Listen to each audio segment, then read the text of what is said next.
What's up, everybody? This is the OptimisticHater here, coming to you with Darkest Dungeon. So this is actually probably one of my favorite releases this year. I mean, it's kind of hard to explain, so I'll just go ahead and start a new game here. We'll call this one, so as you can see, I've played this game quite a bit already. I haven't completed it yet though, but I really love this game, and you'll probably see, if you don't already know what this game is, you'll probably see after a little while why I love it so much. Anyway, let's call our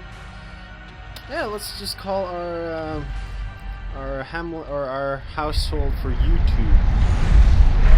Alright, I'm gonna be quiet now during this clip.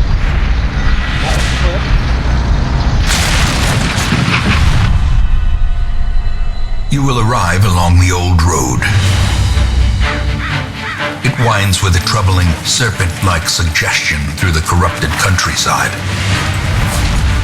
leading only, I fear, to ever more tenebrous places. There is a sickness in the ancient pitted cobbles of the old road, and on its writhing path you will face viciousness, violence, and perhaps other damnably transcendent terrors.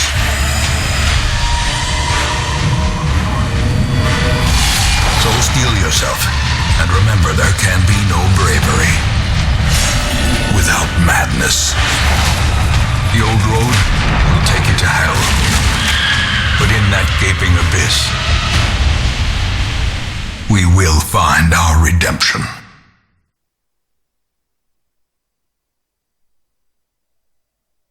Alrighty, so first off, I will just say that one of the things I really love about this game is the voiceover that the voice of the narrator of this game.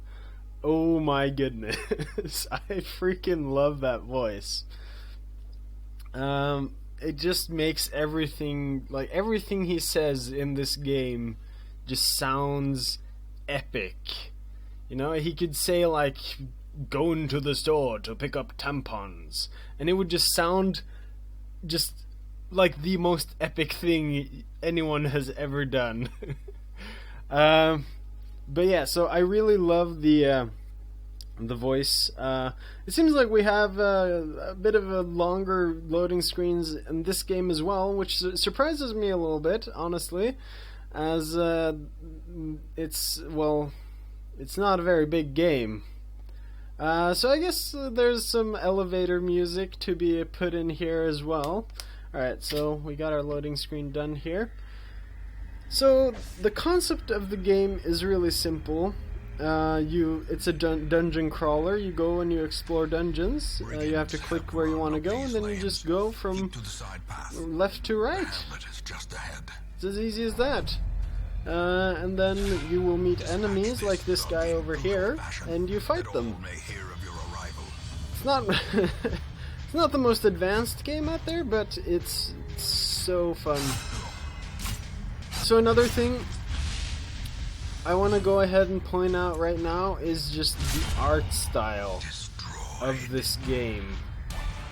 It just looks so great. I want to know who drew all of this, because it is just, the art style just amazes me in this game. A handsome reward for a task well performed. Alright, anyway. Well, so right now we're just kind of heading back to the hamlet, which is our kind of our base of operations. Let's try to kill the big guy first, because he has some, like, this guy has blanket fire, but it's a pretty low accuracy attack compared to some of this guy's attacks. And it also doesn't deal a lot of damage. Its debuffs are, yeah, so there you go, 6 damage, which is already a lot more than the blanket fire. So we want to take down the big guy first. So he's gonna die now by bleed. and we can start focus on. Let's say so. Blanket fire only deals 1 and 2 there. It does debuff us, but this fight isn't long enough, honestly, to worry about debuffs. Alright, yeah, we're just gonna kill him. Which was a really bad idea, but now that I think about it, because now we left a corpse there. If we just let him bleed out, we wouldn't have left a corpse. But oh well. It's been a little while since I played this, so some things I'm gonna have to get used to again. Let's just try to get rid of the corpse, sure. There we go. Now this guy is gonna do like a rushed shot, yeah, that's what it was. Which still doesn't deal that much damage, so we're good. As the fiend falls. So as far as I know, that chest that you see there, it's always trapped. So we're just gonna return to the hamlet and not worry about the chest. We got some quest rewards, got some stuff to give us some extra money. Both of them leveled up and got a new trait, Photomania, negative 20% damage if torches above 75. Oh yeah, stress damage. So I'll try to explain the stress a little bit later on as we get on our next mission here. I'll try to explain the stress mechanic of this game, because it's actually a really cool mechanic. Suffers, so he's compulsive right now. I haven't actually seen the compulsive quirk before, but what I'm thinking is that he might choose to do an action in combat that you haven't asked him to do, which could be pretty annoying. So this is our activity log. It will tell us what's happened throughout the week. Here's our goals. There's a lot of bosses to defeat in this game. Like, oh my goodness. So we definitely have a lot of things to do. So right now, the Ancestors' Memoirs. In time, you will know the tragic extent of my failings. I love that voice. Basically, here we can watch all the why is this word escaping me right now? It's the word for the little video clips that you see in games. Cutscenes, that's what it is. Yeah, it's this is where we can revisit all the cutscenes that we've seen so far in the game. Most will end up the graveyard. so one thing about this game is that your heroes here, they can actually die, and when they're dead, they're dead. They're gone. Women and men, soldiers and outlaws. So sometimes you have to recruit new heroes, which we'll do right now because we need a full party of 4 to continue to our next quest. Let's also upgrade our stagecoach here. Ooh, this is new, so you can get higher level recruits, heroes. Anyway, so we'll upgrade our stagecoach, upgrading our available heroes and also the size of our roster. So we went from a 9 to a 12 as far as our roster goes. That's all we need to do right now, I think. So let's just embark. A mecca of madness and morbidity. Build our party here. Your work begins. So this is going to be the usual suspects, I believe. Yep, which is the first full squad that you have is always the usual suspects. So it's always a crusader, a highwayman, plague doctor, and a vestal. So the vestals are a healer. Not too fond of the mace bash ability. Or illumination ability, honestly. I wish we had the divine comfort and dazzling light instead. So we're gonna have to fix that at some point. This guy is our he poisons people. Not a fan of the emboldening vapors. I wish we had noxious blast or perhaps incision instead. I like to disease people with our blight people with the plague doctor, so I generally go for the noxious blast, so we might go for that as well. But I will definitely keep battlefield medicine because that can heal a bleed and blight. This guy will like his skills.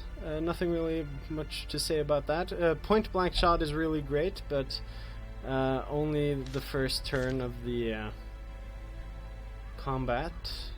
This guy's abilities look good.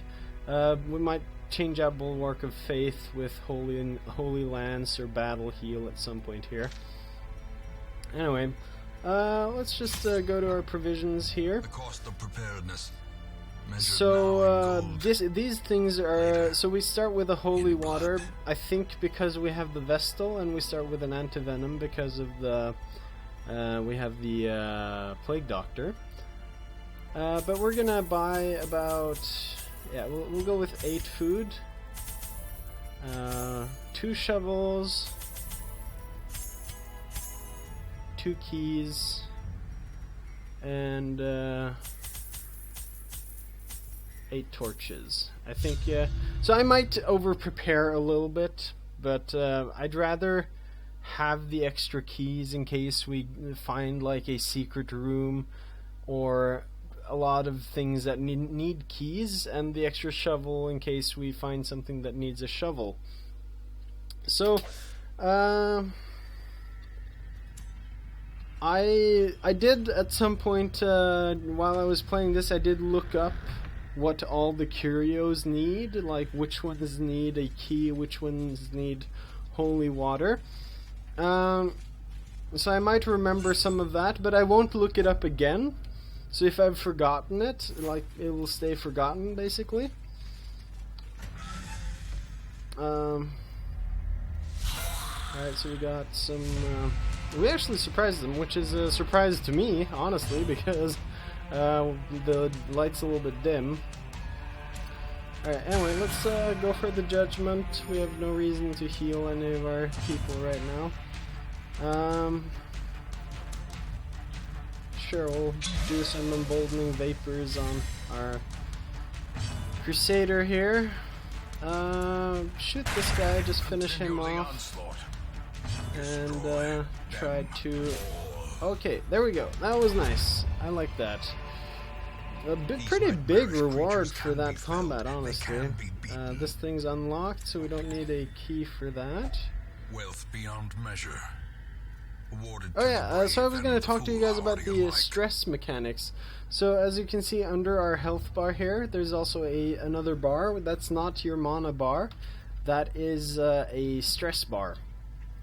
And basically what happens when that fills to 100, your character will either just get really stressed out and receive a negative attribute, I guess. Good thing we brought some shovels. They'll receive a negative resolve, basically.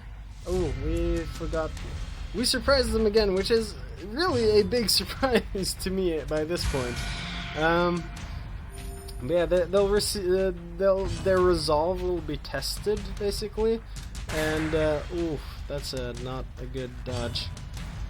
And what that does is it, oh my gosh,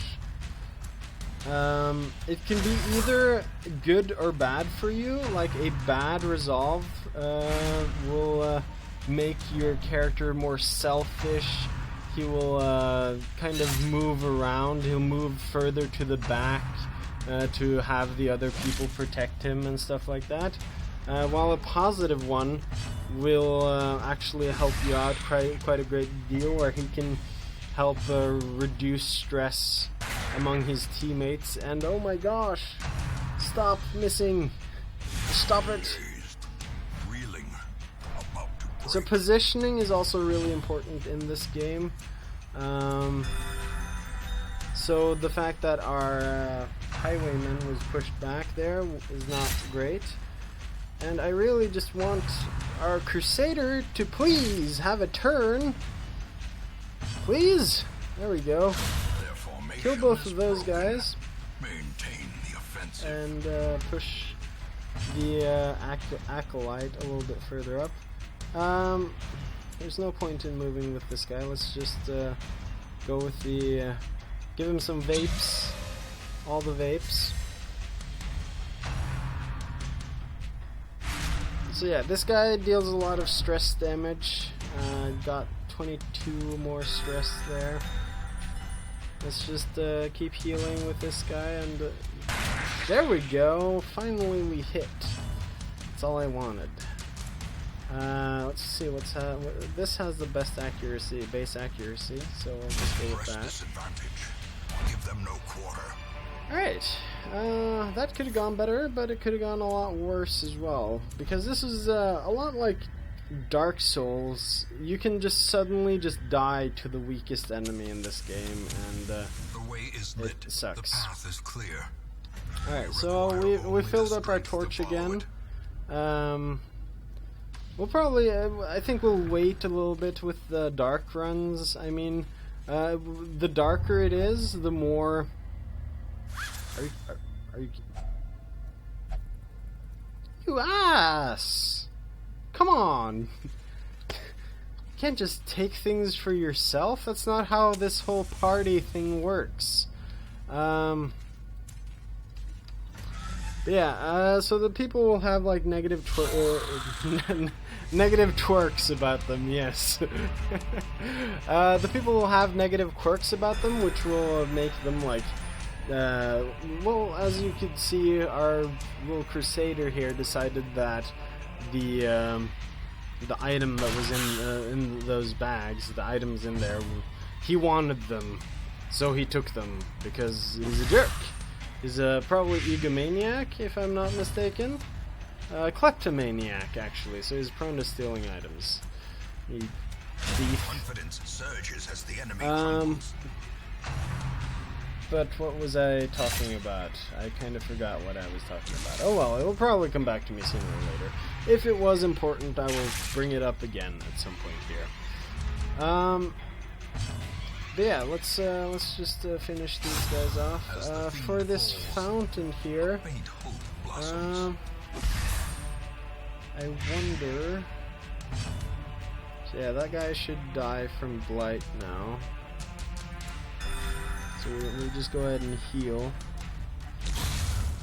Oh yeah, that's what I was talking about. So basically, the more light you have, the more, as you can see here, you get more of a chance to scout and more of a chance to surprise the monsters that you face. If I remember correctly, you don't really need to put anything in this thing. It might give you some bonus if you use the holy water, but I think I'll just do that.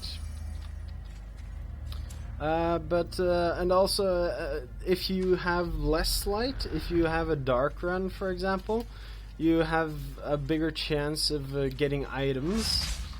Ooh, and that's a trap. That did quite a bit of damage and quite a bit of stress. But yeah, you have more of a chance to find items, and also you will also have a bigger chance to face a really strong enemy, which can suddenly pop up whenever it gets dark enough, which is pretty scary. So here we can see that there's a trap. Who has the best chance to disarm this? This guy does, actually. Yes, thank you. I'm aware. So we disarmed that. It's funny because I've had people, like I've had party members at some points during my other playthroughs, which have had like 120% chance to disarm a trap, and I don't understand. There might be a reason as to why they go beyond 100, but I don't get it right now, at least. I think we'll just try to... Ooh, nice crit. Good job. What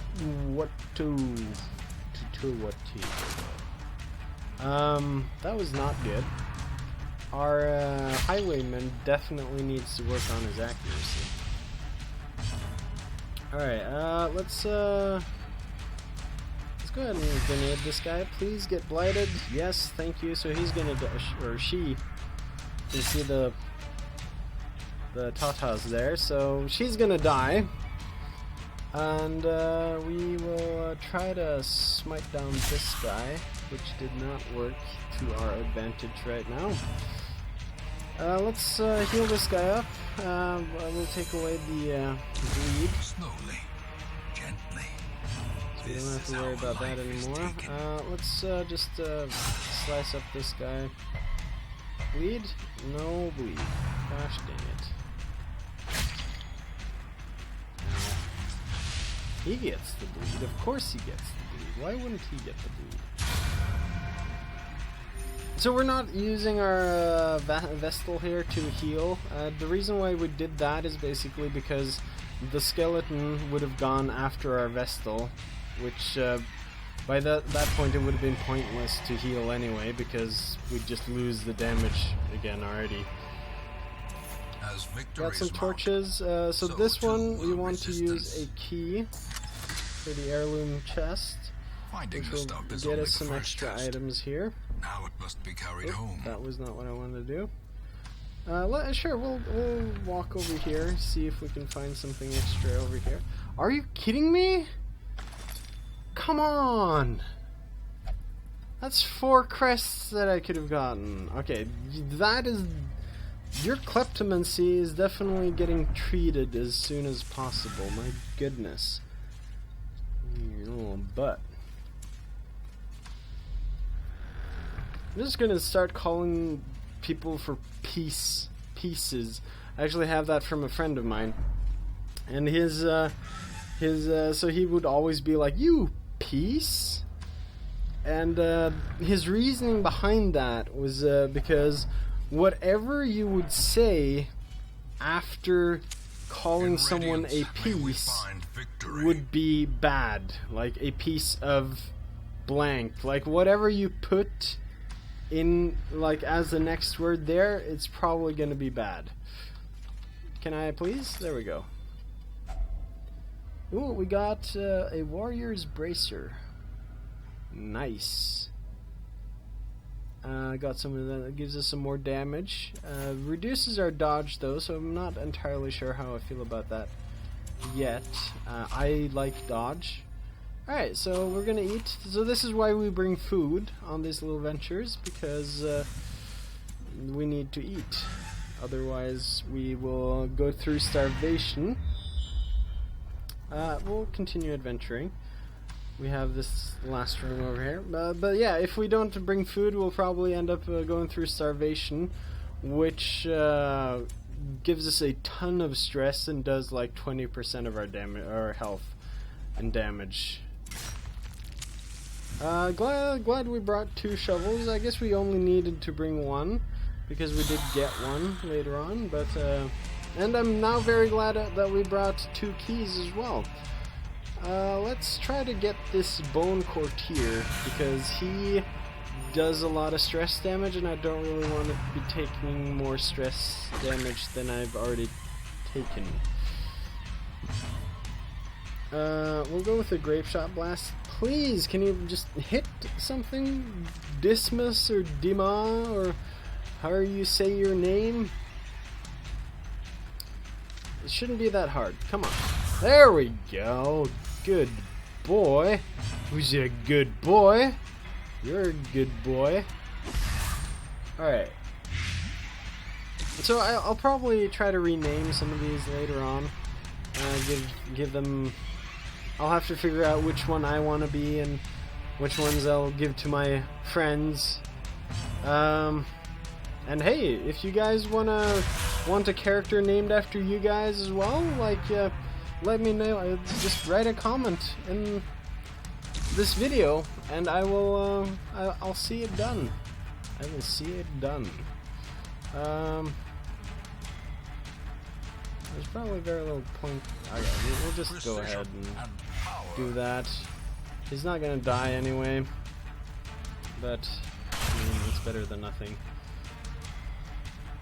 Alright, that's kind of annoying. He has 1 health. There's no point in healing at this point, because we're just about done anyway. So, and when we get back to the hamlet, everyone's fully healed anyway, so... Ooh, really nice we went to this last room here. Really glad we brought the extra key. And that's all, folks. Let's head back here. Alright, so that was a successful mission. We got quite a bit of good stuff. Got a total of about 8k gold and got quite a few heirlooms. We also got the protection stone, which adds 5% protection, which is not that great, honestly. But oh well. And now this guy's compulsive as well. We didn't really see anything from the Dismos's compulsiveness earlier, so maybe it's not that bad. Negative 5% damage to ranged skills is not that bad with the Plague Doctor because he relies on damage over time anyway. Weapon Tinker we like. Alrighty, let's return to our hamlet here, see what's new. In time, you will know the tragic extent of my failings. I'm sure I will. I am sure I will. Alrighty. So now we've unlocked the tavern and the abbey, which are stress-relieving buildings. It's where you go to relieve stress. Which I think we will do. We'll have we'll put our Plague Doctor in the gambling hall here, and we'll put our Vestal to pray, because they took quite a bit of stress damage last way around, or last mission. We'll grab at least the ones that we don't have, and honestly, I would not. I like the idea of having an extra highwayman. This guy's all about the range, the pistol skills, the ranged attacks, it seems, which, you know, all the better for you. He does not like to go to the welds. This guy. So the Houndmaster has a lot of bleed skills, which we'll probably use that at some point here. Not in the ruins though, because there's a lot of skeletons in the ruins, and they don't bleed, because you know they're skeletons. It's kind of hard to make a skeleton bleed. All right. Anyway, I think that's gonna do it for today, or at least this recording session. I might record some more, but that's the end of the video. Hope you liked the video. Thank you so much for watching. If you did like it, make sure to hit that like button, and if you want to see more, subscribe, and you'll get a notification every single time I upload a video. But anyway, you guys have a great morning, evening, night. You know, sleep tight, don't let Santa bite, and all of that jazz. This is the Optimistic Hater telling you guys to keep on hating, and please be optimistic about it, because no one likes a pessimist that's also a hater. Anyway, bye.